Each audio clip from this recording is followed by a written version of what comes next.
Hi guys, today we'll talk about how to fix or how to solve the problem of Microsoft SwiftKey AI keyboard. We go to settings.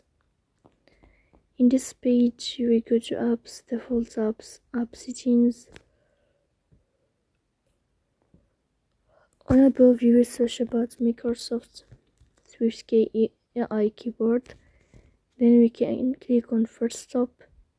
Here we click OK, then we will enter to the window of storage.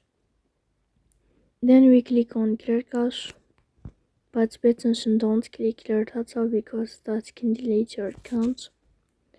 In the end, you can turn off your phone and you can wait a moment to restart your phone again. If it's not working with you, then you can update your app on Play Store.